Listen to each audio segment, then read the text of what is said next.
Welcome to another edition of our weekly Pfeiffer Basketball Show, where we feature insight on coaches, players, and the overall program. I'm Kendall Lewis, and with us today is head coach of the women's basketball team, Roy Dow. Coach, the team's had its up and down so far this year, some tough losses. What are some things heading into the conference play that you see the ladies can improve on? We can improve on everything. I mean, the record certainly indicates that, and it's going to take time. I mean, we've got, not only do we have a young team, which shouldn't be an excuse at all. Young teams can win. And what we're battling right now is that we've only had about 35 practices together. We've got a very competitive schedule, and both ends of the floor just learning a new style of play. In that roster, you've got one player that played with any significance from a year ago, Carter Williams. Otherwise, you've got players from last year's team, maybe 4 other ones that didn't play at all, and then a bunch of freshmen that are getting used to playing college basketball. Speaking of Carter Williams, we've seen strong backcourt play from Carter Williams and Alexis Stollard. Can you elaborate on those ladies' play so far this year? Well, Carter is just wonderful. She's a pleasure to coach, high basketball IQ. She's got a ridiculous competitive streak in her, and she just hates to lose. She wants to win. She'll win at all costs, and she'll put her body on the line. She's a skilled player, and she's also, being our leader. And she's got an extremely tough group to lead because it is so young. And trying to get them there. Alexis is just special in that she's a very good player. She's going to be a very good player. She's obviously going to be a significant player for us for all 4 years. And it's just a matter of her she's having moments of, like all freshmen, when they hit plateaus. A little bit on the defensive end, then the offensive end, and there's foul trouble. And so she's just battling to get to a consistent level of play like any freshman. When I look at the roster, there are 10 freshmen and 5 juniors. How bright is the future looking for this Pfeiffer team? Well, I mean, it's not a balanced roster. The skill sets don't complement each other ideally the way we would like it to, but that's just the nature of where we're at right now. And there are people that are getting significant playing time while they're trying to learn, and you can't replace that kind of experience. That's invaluable. And people need to take advantage of that opportunity to not only prove to themselves they can play at this level, but also to take that as feedback and what do I need to improve going forward. Speaking of freshmen, we've seen significant play from not only Alexis Stollard, but Holly Boggs and Ariana Tillman. How key is those ladies to step up in conference play so they can be building blocks in the future? Right. Well, Holly's very similar to Carter. I mean, she can flat out shoot the basketball. I think she and Carter are both shooting, until our most recent game, they were both over 45% from 3. That's a ridiculous number, special number. That's people that can really shoot the basketball. Holly has showed over the last couple of weeks she can defend at the college level.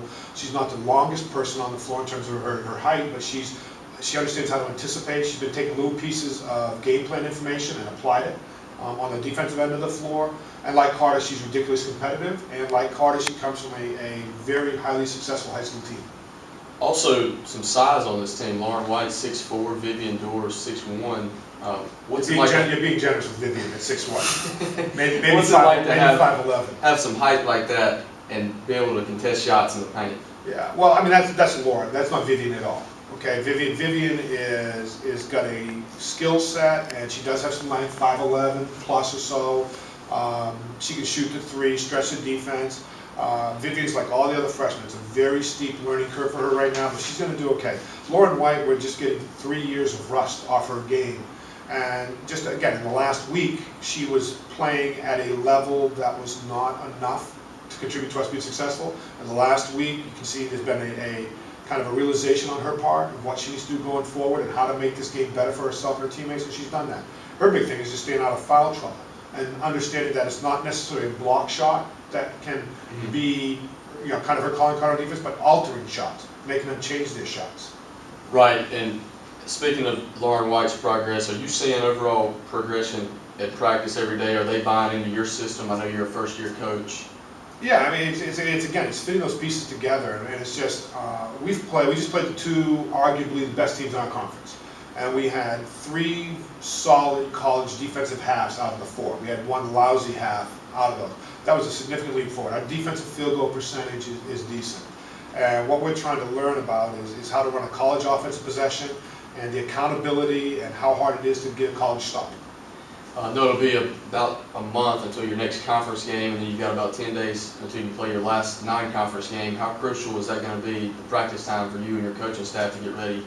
Well, right now it's a good team. It is a very good time for a young team right now to take a breath, and take a deep breath, and just to relax, concentrate on our academics, make sure we get through finals, and do a good job in the classroom. I know I have high expectations of them, but I don't think it's any higher than their own. They want to do well in the classroom, so that's first and foremost. But yeah, in this time, we're gonna get to let them take a step back, more videotape, more teaching, slow things down in practice a little bit, and get back to running quality possessions. Well, the women will take on Benedict College December 20th. What can we expect to see from this team? Well, I told the girls when we played them the first time, what's exciting for us with a young team is that, in a sense, it gives us, like conference, it gives us a chance to play somebody twice. Right. And so we get to take feedback from the first game and see, okay, what can we do with that going into the second game? And that's really what that comes down to. What are some things the ladies will have to do in order to get the win this time? I know you guys lost by 8 the first time earlier in the year. Just like every game, we've had a couple of games with low turnovers, but mostly we've been turning the ball over too much. And so we're going to be able to work during this period of time to just identify on offense how to minimize turnovers a little bit, because we shoot a reasonably high field goal percentage when we get shots up. The next part is we've got to go get the basketball and wrap up possessions.